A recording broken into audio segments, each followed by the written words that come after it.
이어서 동일한 말씀으로 영적 전쟁 두 번째 파트를 보겠습니다. 민수기 31장 1절에서 16절입니다. 우리 한 절씩 교독을 하시죠. 제가 1절 먼저 읽겠습니다. 여호와께서 모세에게 말씀하여 이르시되 이스라엘 자손의 원수를 미디안에게 갚으라. 그 후에 내가 내 조상에게로 돌아가리라. 모세가 백성에게 말하여 이르되 너와 함께 있는 사람들 가운데서 전쟁에 나갈 사람들을 무장시키고 미디안을 치러 보내어 여호와의 원수를 갚되 이스라엘 모든 지파에게 각 지파에서 1000명씩을 전쟁에 보낼지니라 하매 각 지파에서 1000명씩 이스라엘 100만 명 중에서 12000명을 택하여 무장을 시킨지라. 모세가 각 지파에 1000명씩 싸움에 보내되 제사장 엘르아살의 아들 비느하스에게 성소의 기구와 신호나팔을 들려서 그들과 함께 전쟁에 보내매 그들이 여호와께서 모세에게 명령하신 대로 미디안을 쳐서 남자를 다 죽였고 그 죽인 자 외에 미디안의 다섯 왕을 죽였으니 미디안의 왕들은 에위와 레겜과 수르와 후르와 레바이며 또 부올의 아들 발람을 칼로 죽였더라. 이스라엘 자손이 미디안의 부녀들과 그들의 아이들을 사로잡고 그들의 가축과 양떼와 재물을 다 탈취하고 그들이 거처하는 성읍들과 촌락을 다 불사르고 탈취한 것, 노략한 것, 사람과 짐승을 다 빼앗으니라.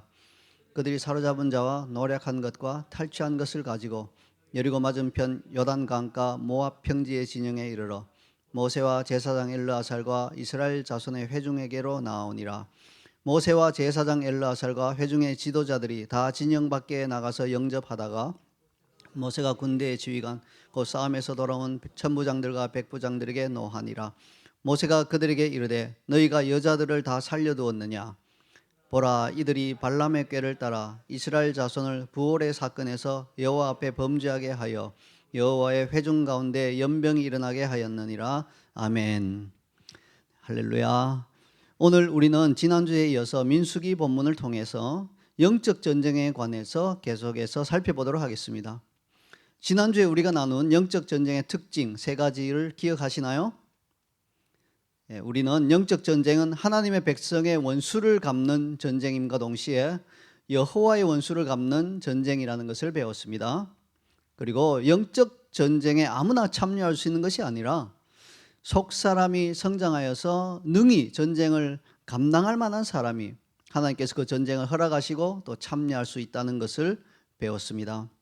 오늘은 이어지는 본문을 통해서 영적 전쟁의 나머지 특징들을 살펴보도록 하겠습니다.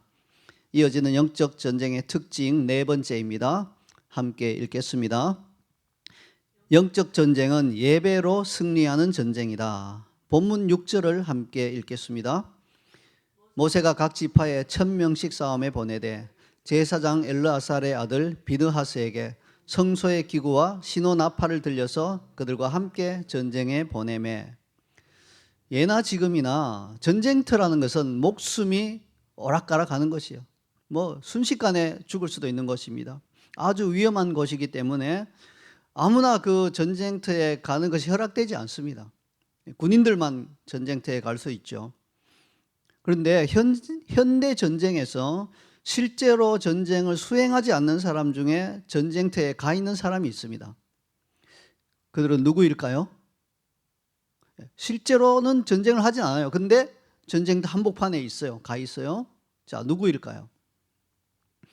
아마 여러분 중에 통신병 아닌가 이렇게 생각하는 분이 있을 거예요. 통신병은 이렇게 뭔가를 이렇게 배낭 같은 거를 등에 메고 통신만 담당하죠. 이 사람들은 싸우는 게 아니다 생각할 수 있는데 통신병은 아닙니다. 왜? 통신병도 엄연히 군인의 보직 중에 하나예요. 그들도 훈련 다 받아요. 군인이 여차하면 통신병도 전쟁을 합니다.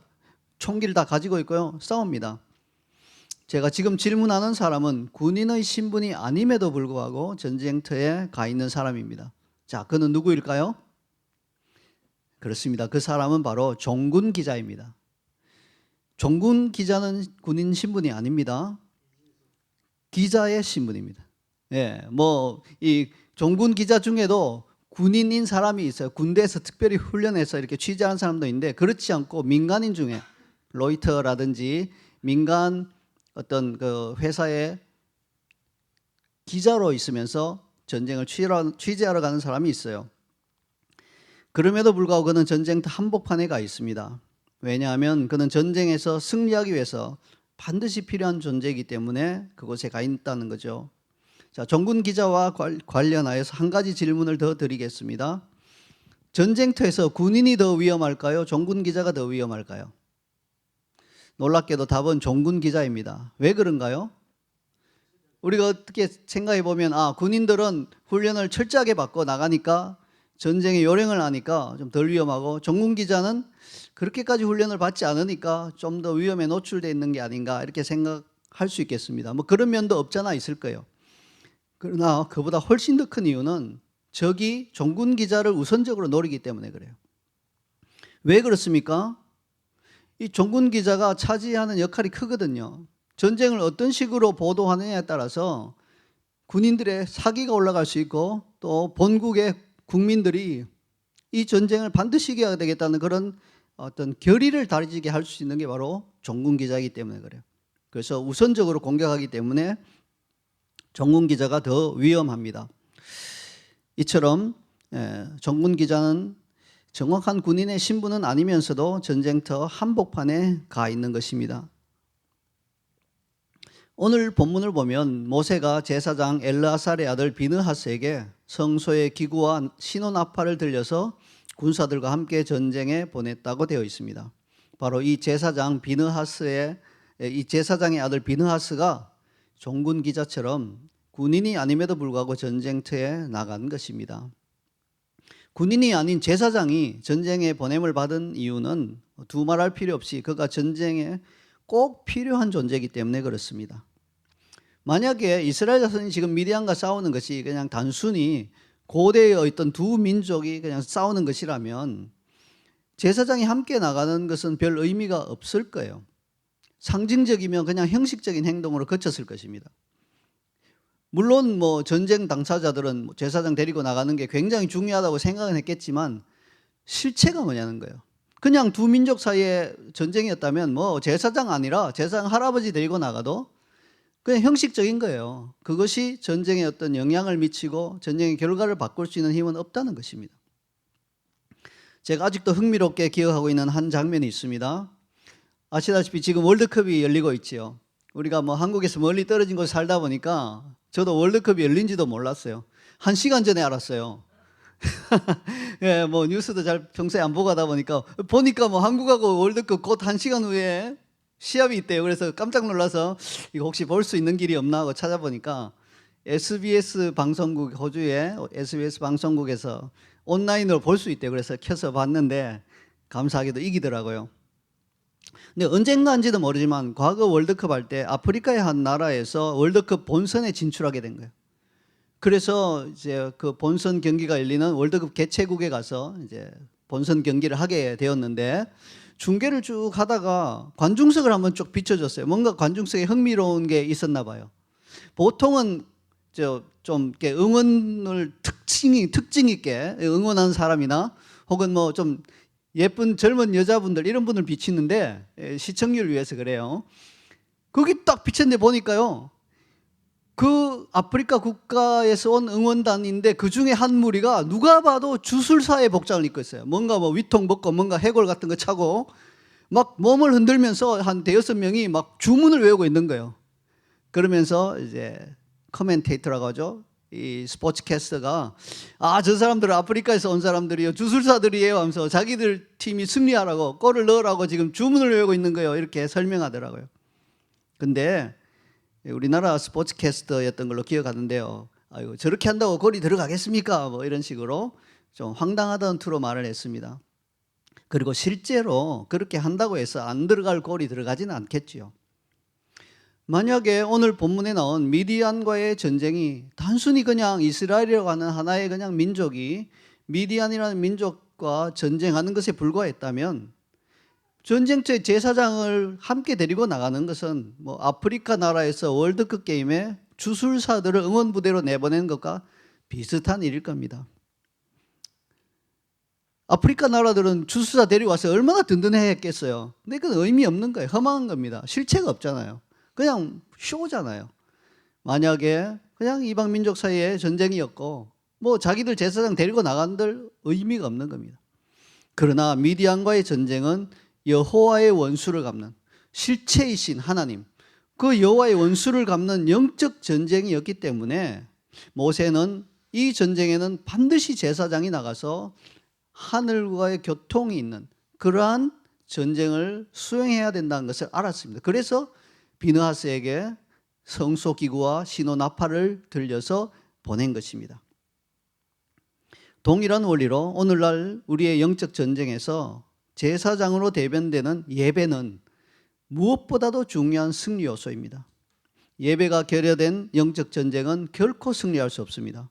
우리는 이 사실을 명심해야 합니다. 눈에 보이지 않는 그 예배, 한쪽 구석에서 그렇게 드려지는 예배, 영적 전쟁 한가운데서 드려지는 이 예배야말로 영적 전쟁의 승리를 좌우할 수 있는 결정적인 요소인 것을 우리가 늘 기억해야 합니다.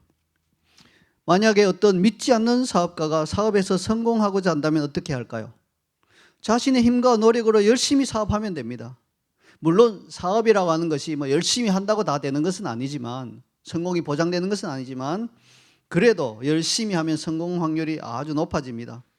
하지만 믿는 자가 자신의 사업을 통해서 하나님 나라를 확장하고자 하는 어떤 거룩한 비전을 품고 있다면 그의 사업은 더 이상 어떤 세상적인 일이 아니라 영적 전쟁이 되는 것입니다.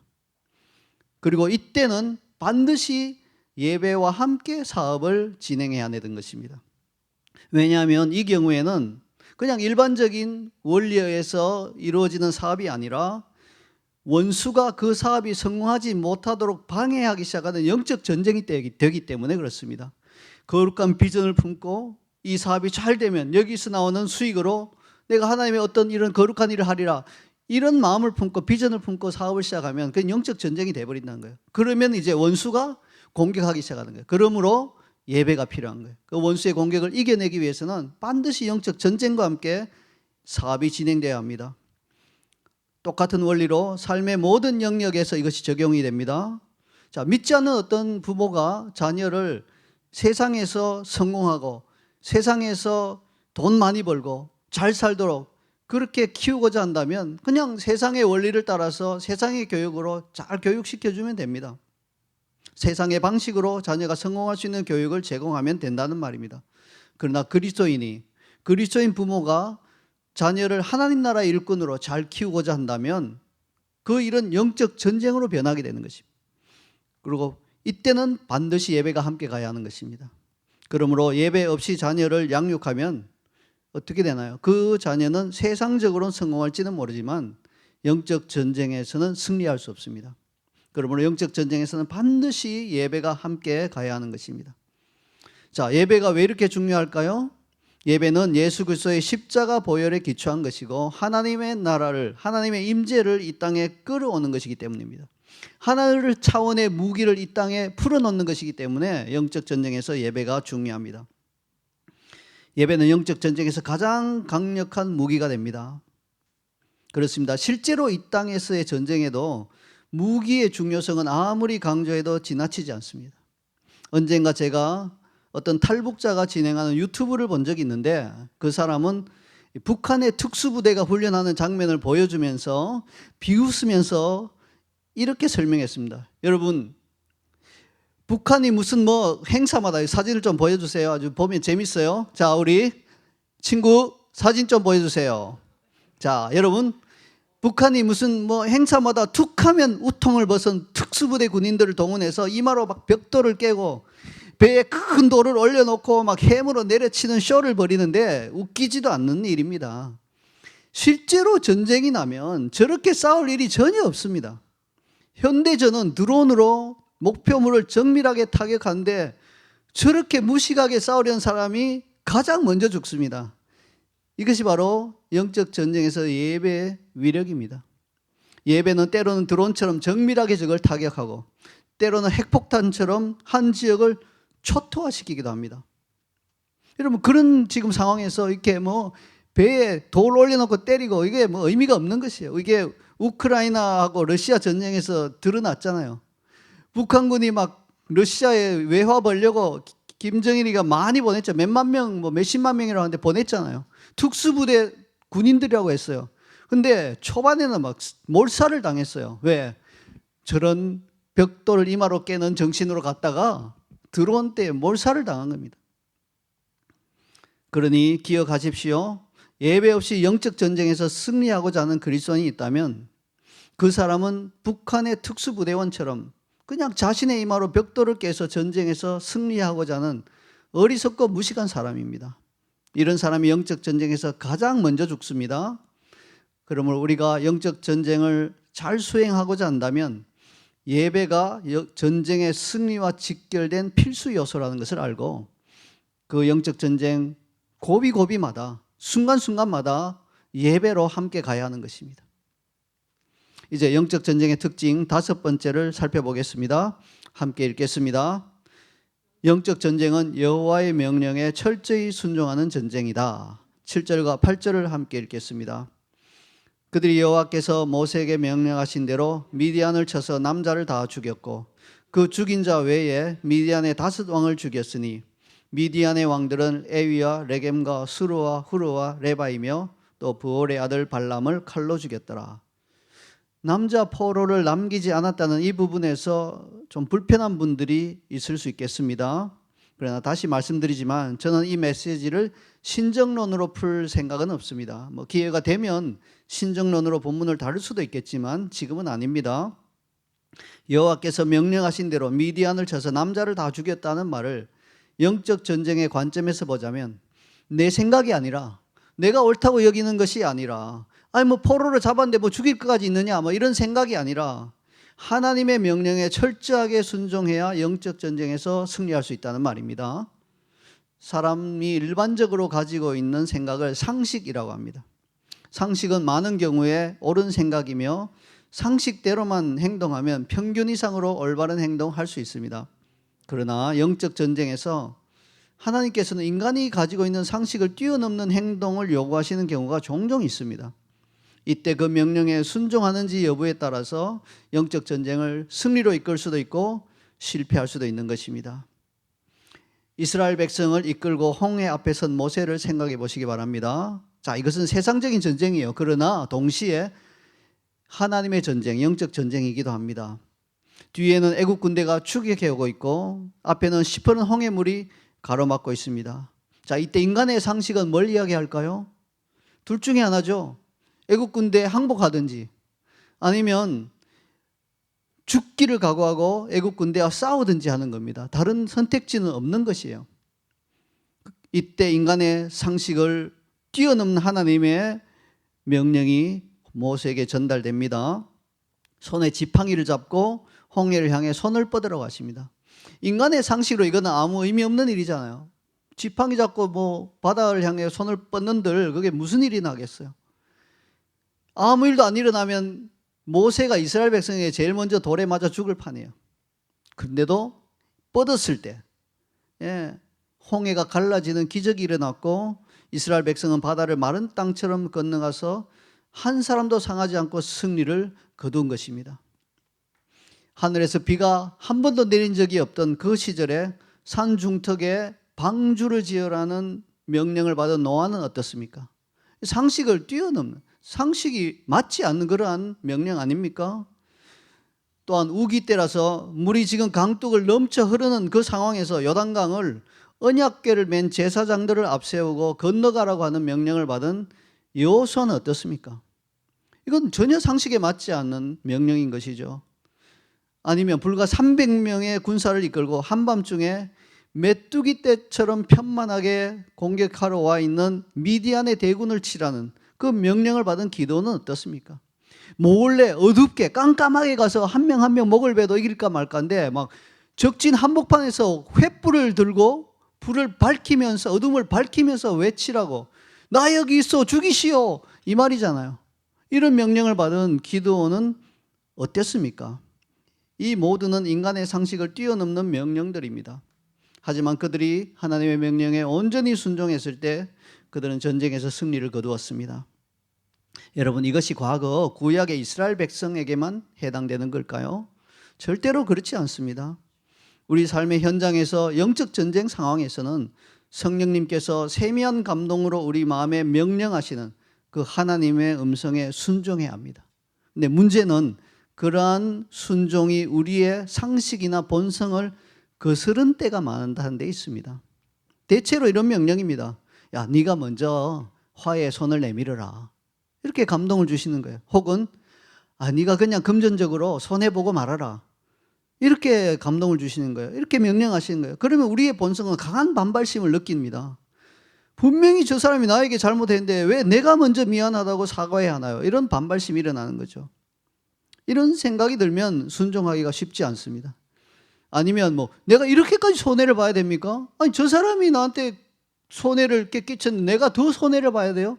이런 생각이 들 수 있습니다. 그러나 이것이 영적 전쟁 상황이 맞는다면, 그리고 승리를 위해서 이것이 하나님의 방법이라고 하시는 것이 맞는다면 우리는 순종해야 합니다. 그러면 반드시 승리를 거둘 수 있습니다. 이것이 영적 전쟁에서 승리하는 비결입니다. 그리고 영적 전쟁에서 방금 예로 든 것과 같은 명령은 사실 판단하기는, 분별하기는 어렵지 않아요. 성경은 늘 그렇게 말씀하잖아요. 먼저 손해봐라. 먼저 그냥 화해의 손길을 내밀어라. 먼저 미안하다고 해라. 네가 그냥 손해봐라.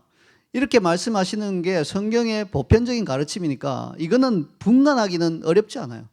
물론 순종하는 것은 또 다른 차원의 문제입니다만은, 그런데 이런 훈련을 많이 해서 어느 정도 영적 전쟁에 능하게 되면요, 때로는 평소에 전혀 상상해보지 않은 그런 방식으로 행동하도록 명령하실 수도 있다는 겁니다. 그 명령까지도 순종할 수 있게 되면 영적 전쟁의 장수가 되는 거예요. 그리고 굉장히 놀라운 영적 전쟁의 승리를 얻게 되는 것입니다. 그래서 우리가 때로는 우리 본성을 거스르고 이건 아닌데 하는 생각이 들더라도 하나님의 명령이 분명하다면 영적 전쟁의 현장에서 그 명령에 철저히 순종할 수 있는 우리 모두가 되기를 주님의 이름으로 축원합니다. 이제 영적 전쟁의 특징 6번째를 살펴보겠습니다. 함께 읽겠습니다. 영적 전쟁은 승리에 따르는 보상이 있다. 9절부터 12절까지 함께 읽겠습니다. 이스라엘 자손이 미디안의 부녀들과 그들의 아이들을 사로잡고 그들의 가축과 양떼와 재물을 다 탈취하고 그들이 거처하는 성읍들과 촌락을 다 불사르고 탈취한 것, 노력한 것, 사람과 짐승을 다 빼앗으니라. 그들이 사로잡은 자와 노력한 것과 탈취한 것을 가지고 여리고 맞은편 요단강가 모압 평지의 진영에 이르러 모세와 제사장 엘르아살과 이스라엘 자손의 회중에게로 나오니라. 이 세상의 전쟁에서도 승리할 경우 보상이 따릅니다. 이 전쟁이라고 하는 것은요, 물론 무력의 충돌이지만 경제적인 면도 굉장히 거기 핵심적인 요소로 작용합니다. 전쟁에 이기면 보상금을 받습니다. 전쟁에서 지면 배상금을 내야 됩니다. 그러니까 전쟁은 무력 충돌이기도 하지만 경제 전쟁이기도 해요. 제2차 세계대전에서 패전한 독일의 전후 배상 및 보상금은 수천억 달러였습니다. 우리나라 돈으로 수백조 원 규모에 달했습니다. 그래서 독일은 배상금을 내느라 패전 후에 한동안 극심한 경제난에 허덕였습니다. 심지어는 현재까지도 피해국 및 개인에 대한 배상이 지속되고 있습니다. 만약 반대로 독일이 전쟁에서 이겼다면 어떻게 됐을까요? 연합국으로부터 배상금을 받았을 겁니다. 이렇게 전쟁은요, 승리하고 나면 보상이 따르게 되어 있습니다. 동일하게도 이제 1950년 6월 25일에 전격적으로 남한을 기습 침략한 북한의 김일성 역시 뭔가 보상을 바란 거예요. 이 전쟁을 통해서 어떤 보상을 바랐나요? 남한을 다 적과 통일시켜서 자기가 먹겠다는 거예요. 자기가 통치자가 되겠다는 거예요. 적과 통일된 한국에 자기가 수령이 되겠다는 이런 보상을 바라고 전쟁을 일으킨 겁니다. 전쟁에서 남한이 승리했기에, 하나님이 도와주셔서 승리했기에 망정이지, 김일성의 뜻대로 적과 통일되어 버렸으면 우리나라 전체가 보상으로 김일성의 손에 들어가 버리는 것입니다. 지금까지 얼마나 큰 고통을 겪고 있었겠습니까? 동일한 원리로 영적 전쟁 역시 패배하면 엄청난 손실과 고통이 따르고 승리할 경우에는 보상이 따릅니다. 오늘 본문을 보면 전쟁에서 승리한 이스라엘 군대는 어떤 보상을 받았나요? 미디안의 부녀들과 아이들, 그들의 가축과 양떼와 재물을 다 탈취했습니다. 근데 영적 전쟁에서 보상은 물질적인 보상도 있긴 있겠지만 그거보다는 대체로 하나님의 나라가 확장되는 것으로 보상받습니다. 다시 설명하자면 영적 전쟁을 승리하면 그 전쟁을 승리로 이끈 그리스도인의 내면에서, 속사람에서 하나님 나라가 확장됩니다. 먼저는. 그리고 동시에 그 전쟁의 결과 하나님 나라의 실제적인 확장이 일어난다는 것입니다. 인천의 한 작은 교회에서 있었던 일입니다. 작은 교회인데 담임 목사님이 저녁마다 이렇게 와서 거의 밤늦게까지 기도를 하시고 이렇게 하시느라고 밤 늦은 시간에 교회를 오셨대요. 그리고 문을 열고 들어가려고 하는데 문이 이렇게 빼끔 열려 있는 거예요. 이상하다, 이 문이 왜 열려 있지? 보통 때 문을 안 잠그고 다니시니까 뭐 문이 열쇠가 없어도 열리는 건 맞는데 좀 빼끔 열려 있으니까 이상하다 싶어서 문을 열고 딱 들어가셨는데, 딱 들어가자마자 칼을 든 3명의 강도와 마주친 거예요.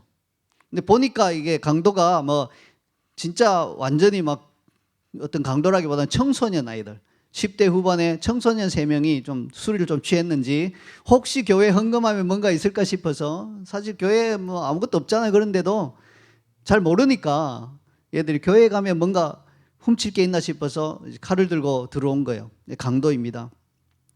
목사님은 이 상황이 범죄 현장이기도 하지만 갑자기 이게 영적 전쟁 상황이라는 강한 감동을 받았습니다. 그래서 막 성령님이 주시는 감동대로 행동하셨습니다. 어떻게 했을까요?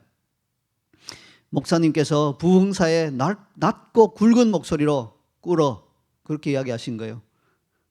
여러분, 경찰청에서 배포하는 강도 만났을 때 요령 책자를 보면요, 칼을 든 강도에게 이렇게 행동하는 것은 최악의 대응법이에요. 어떻게 해서든지 강도를 자극하지 말라 그래요.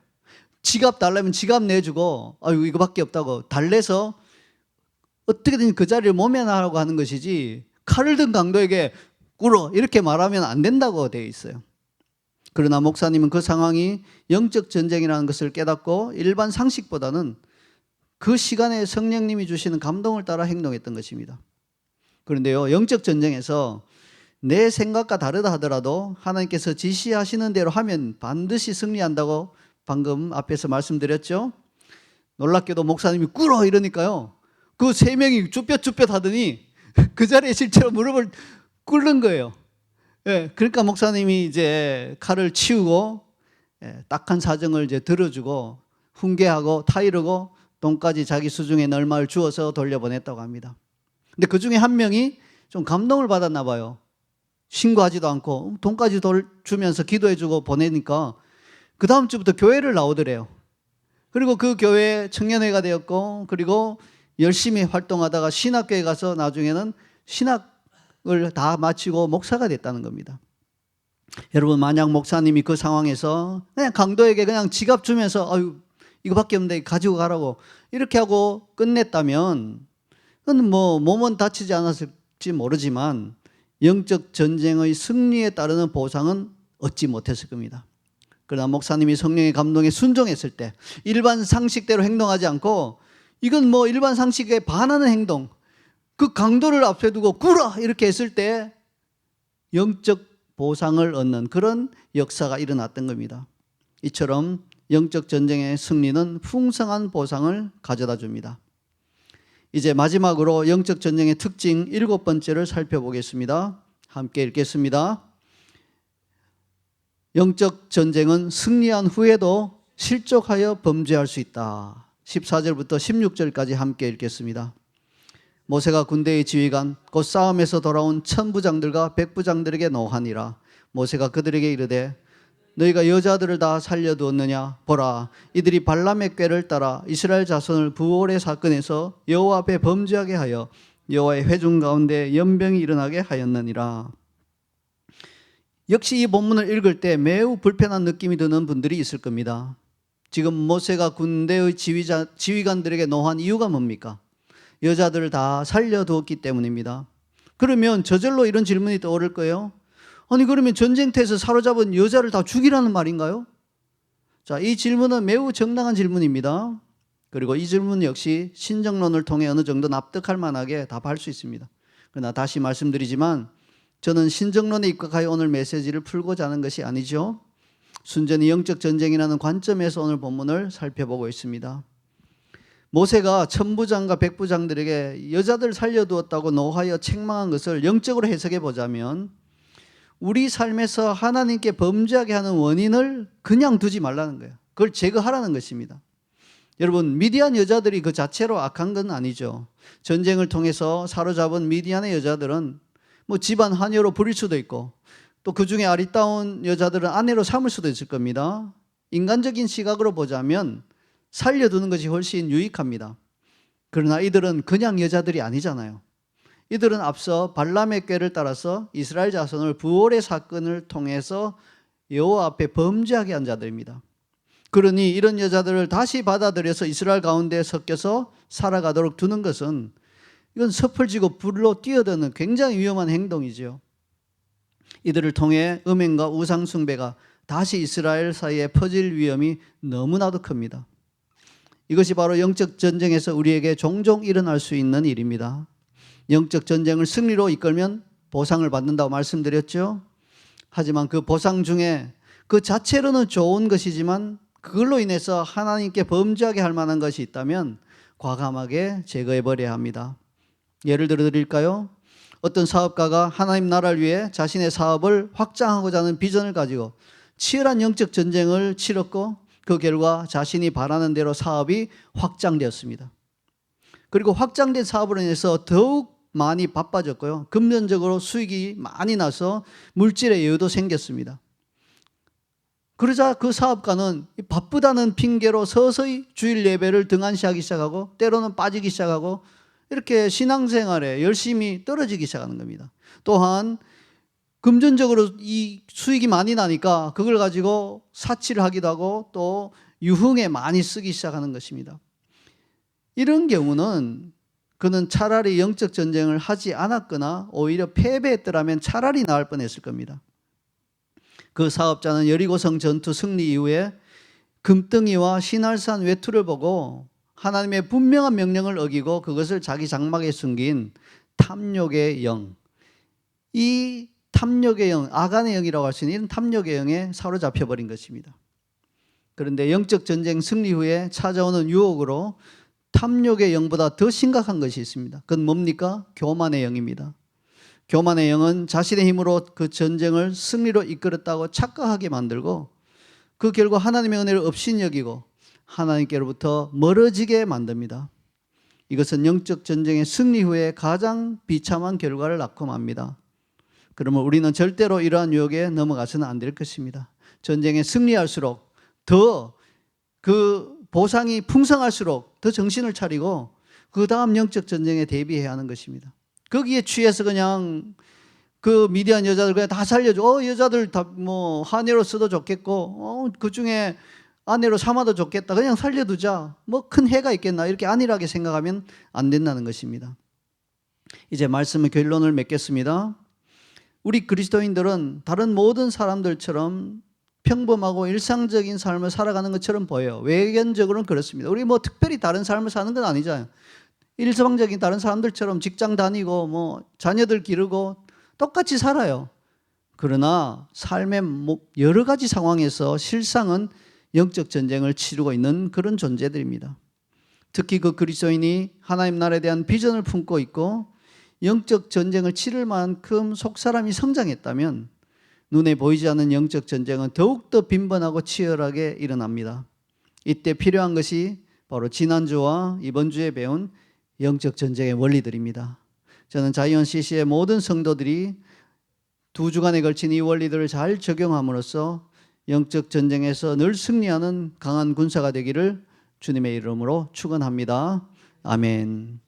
우리 오늘 들으신 메시지를 새기면서 말씀을 보시면서 우리 한번 결단의 기도를 하고 나아가기를 원합니다. 하나님, 내가 영적 전쟁에서 승리하기 원합니다. 주님 주시는 그 보상을 취하기를 원합니다. 그것이 하나님 나라의 확장으로 나타나기를 원합니다. 하나님, 내가 그 승리 이후에도 교만하지 않고 탐욕에 빠지지 않고 계속해서 나의 신앙을 주님 앞에 두며 주님께만 의지하며 계속해서 영적 전쟁을 승리로 이끌어 나가기를 소원한다는 그 마음의 소원을 주님 앞에 올려드리며 우리 한번 주의 한번 부르고 기도라도 하겠습니다. 함께 기도하겠습니다. 주여, 주님 감사합니다. 주님의 우리의 삶의 많은 상황에서 영적 전쟁인 것을 우리가 기억하게 하여 주시옵소서. 하나님, 이 세상 사람들은 그저 하나님 이 모든 상황이 그저 자신의 힘으로 자신의 능력으로 승리할 수 있다고 믿지만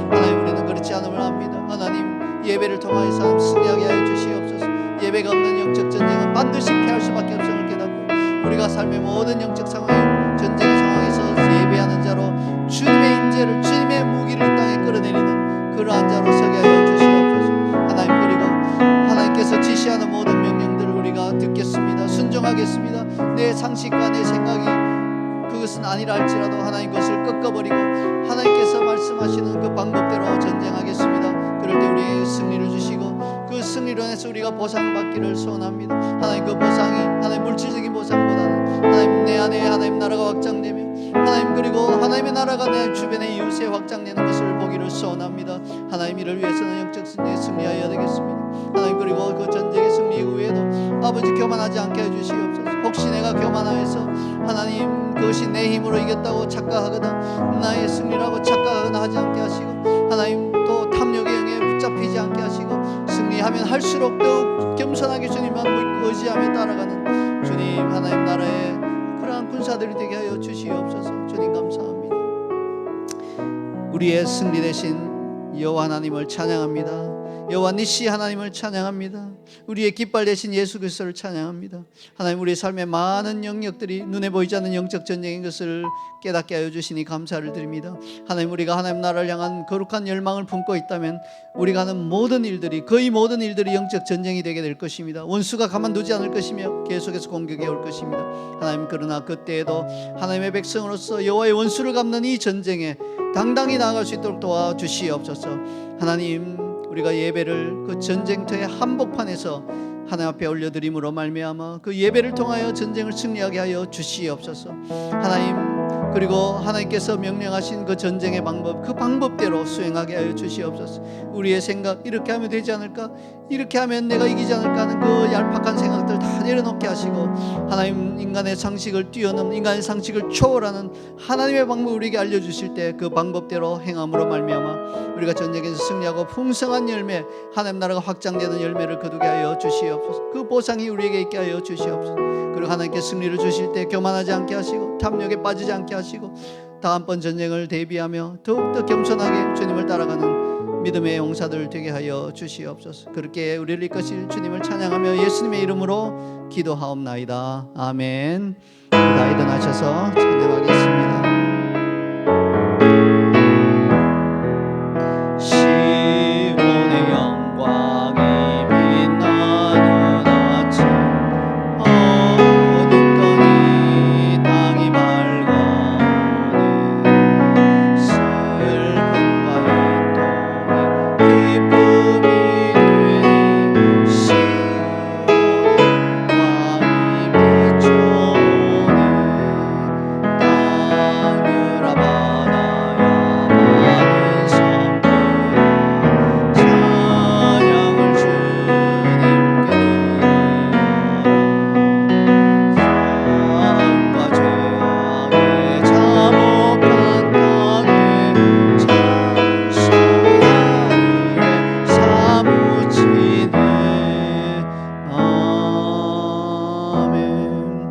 지금은 우리의 대장 되신 예수 그리스도의 은혜와 하나님 아버지의 극진하신 사랑과 우리를 그 전쟁 한복판에서 승리하게 하시는 성령님의 감동감과 충만 교통하심이 영적 전쟁을 맞이해서 7가지 특징들과 원리들을 우리 삶에 실천함으로 말미암아 늘 전쟁에서 승리하기를 소원하며 이 시간 머리를 숙인 사랑하는 주의 성도들과 주를 사랑하는 모든 이들 위해 이제로 영원토록 함께 있을지어다.